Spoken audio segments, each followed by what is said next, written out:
आपको पता भी नहीं होंगे। इन तथ्यों को जानने के बाद आप समझ जाएंगे कि कैसे इस देश की जनता के मन में डॉक्टर अंबेडकर के बारे में भ्रम फैलाने की साजिश रची गई। डॉक्टर भीमराव अंबेडकर का भारत के विकास में जितना योगदान रहा है उतना शायद ही किसी और राजनेता का रहा हो। एक अर्थशास्त्री, समाजशास्त्री, शिक्षाविद और कानून के जानकार के तौर पर अंबेडकर ने आधुनिक भारत की नींव रखी थी और देश उनके इस योगदान को लेकर आज भी जागरूक नहीं है। आपको बता दें कि डॉक्टर अंबेडकर संविधान की प्रारूप समिति के अध्यक्ष थे। उन पर आधुनिक भारत का संविधान बनाने की जिम्मेदारी थी और उन्होंने ऐसे संविधान की रचना की जिसकी नजरों में सभी नागरिक एक समान हो, जो धर्मनिरपेक्ष हो और जिस पर देश के सभी नागरिक विश्वास करें। एक तरह से भीमराव अंबेडकर ने आजाद भारत के डीएनए की रचना की थी। इसके अलावा डॉक्टर अंबेडकर की प्रेरणा से ही भारत के फाइनेंस कमीशन यानी वित्त आयोग की स्थापना हुई थी। डॉक्टर अंबेडकर के आइडियाज से ही भारत के केंद्रीय बैंक की स्थापना हुई, जिसे आज हम रिजर्व बैंक ऑफ इंडिया के नाम से जानते हैं। दामोदर घाटी परियोजना, हीराकुंड परियोजना और सोन नदी परियोजना को स्थापित करने में डॉक्टर अंबेडकर ने बड़ी भूमिका निभाई थी। भारत में एम्प्लॉयमेंट एक्सचेंजेस की स्थापना भी डॉक्टर अंबेडकर के विचारों की वजह से ही हुई थी। भारत में पानी और बिजली के ग्रिड सिस्टम की स्थापना में भी डॉक्टर अंबेडकर का अहम योगदान माना जाता है। भारत को एक स्वतंत्र चुनाव आयोग भी डॉक्टर भीमराव अंबेडकर की ही देन है। ये वो योगदान है जिन्हें आजादी के बाद की तमाम सरकारों ने हमेशा ही अनदेखा किया है। यानी योजनाएं और विचार अंबेडकर के थे, लेकिन उनका श्रेय दूसरे नेताओं ने लूटा। यहाँ हम आपको भारत के पहले प्रधानमंत्री पंडित जवाहरलाल नेहरू और डॉक्टर भीमराव अंबेडकर के बीच चले राजनीतिक शीत युद्ध यानी पॉलिटिकल कोल्ड वॉर के कुछ उदाहरण भी बताना चाहते हैं। डॉक्टर अंबेडकर जवाहरलाल नेहरू की सरकार में प्लानिंग का मंत्रालय चाहते थे, लेकिन नेहरू ने अंबेडकर को सिर्फ कानून मंत्रालय दिया, प्लानिंग मंत्रालय नहीं दिया।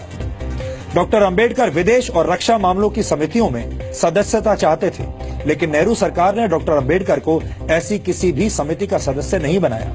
डॉक्टर अंबेडकर नेहरू सरकार की विदेश नीति से असहमत थे।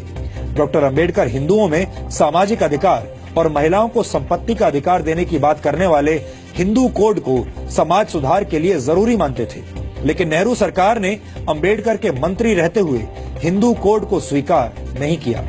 यहाँ तक कि डॉक्टर अंबेडकर को भारत रत्न सम्मान देने के लिए भी कोई पहल नहीं की गई। उनकी मौत के 34 वर्षों के बाद 1990 में वीपी सिंह सरकार ने उन्हें भारत रत्न से सम्मानित किया, जबकि कांग्रेस ने डॉक्टर अंबेडकर को भारत रत्न से सम्मानित करने के लिए कोई कदम नहीं उठाया। अब आप समझ गए होंगे कि बाबा साहेब डॉक्टर भीमराव अंबेडकर से जुड़ी तमाम सच्चाइयों को हमसे और आपसे कैसे दूर रखा गया है।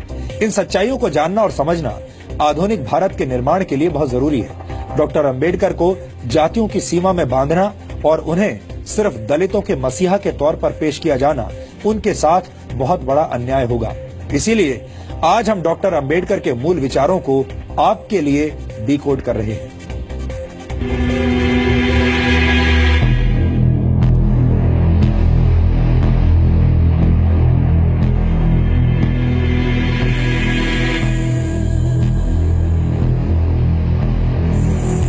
ये गुलामी से संघर्ष करते भारत की तस्वीर है।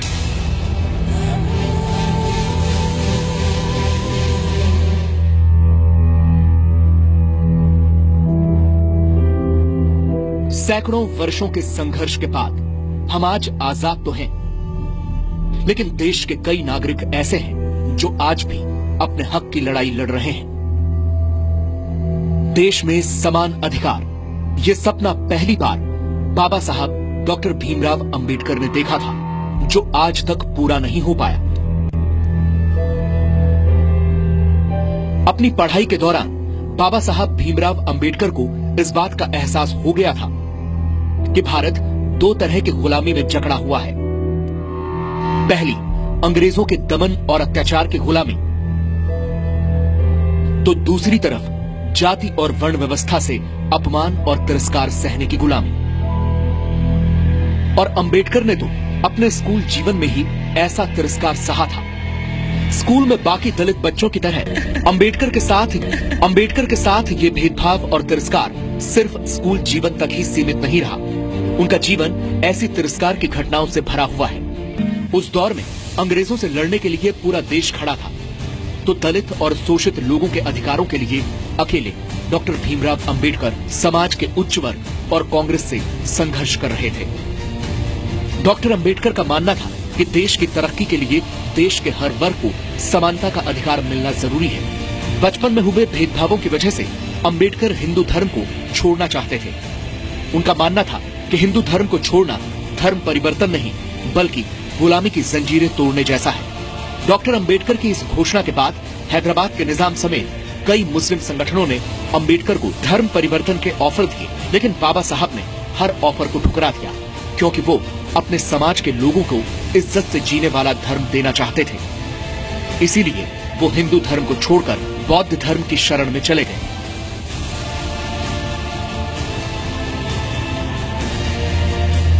पंद्रह अगस्त 1947 को आजादी का जश्न डॉक्टर बाबा साहब अंबेडकर के लिए एक बड़ी जिम्मेदारी लेकर आया।